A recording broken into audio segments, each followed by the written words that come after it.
What's the creepiest thing you've ever witnessed? I work as a dog walker. We had a client who was an extremely rich and well-known coin collector that lived alone with his dog and had a bit of an alcohol problem. Really nice guy, just smelled like booze and was very disheveled every morning when we'd pick his dog up to walk her. One Monday morning I walk into his huge house and it looks like he's asleep on the couch as he normally is, so I called his name to wake him up. I realized he's half on his couch and in a really weird position. He wasn't waking up, so eventually I walk over to him and his eyes are wide open, blood coming out of his nose and mouth, and his hands are turning black and blue. Threw up on his patio and called 911. They said he'd been dead since Friday. He lived there alone and didn't have friends or family nearby, so I was the one that found him. Really sad, as he was very nice and not very old. But yeah, still have nightmares of that wide open mouth and eyes with blood covering his face.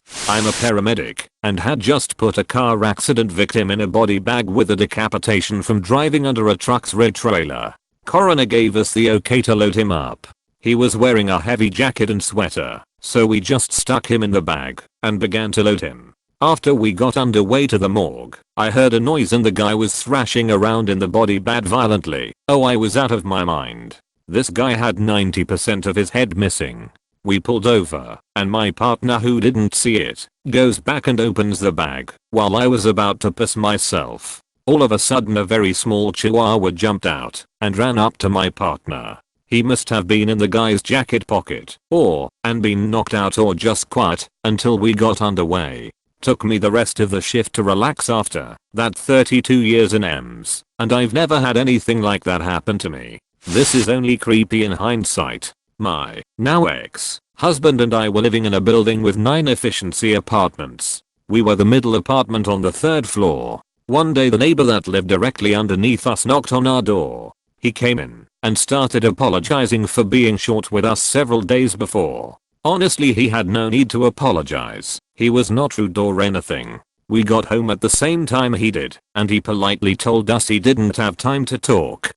We told him it was fine and then chatted for a few more minutes. He told us how we were really nice neighbors and we joked about the time our cat got out and wandered into his apartment, probably thinking it was our apartment. Before he left he said, "Hey listen, I'm going to be working on a project, so if you hear banging and loud noises, don't get alarmed. When I'm finished with that I'm going on vacation, so you won't see me for a while." We told him that was fine and didn't think much of it. About a week later he was found dead in his apartment. The project he was working on was a scaffold to hang himself. Before he hung himself he paid his rent in advance, left his door unlocked, and turned his heat up to 90 degrees. He had an ex-wife that he was feuding with, so we think that he wanted her to be the only one who would come looking for him and find him as a disgusting, decomposed mess. Unfortunately he didn't account for the smell. We started smelling something putrid early one morning, so I called the rental office and had them investigate.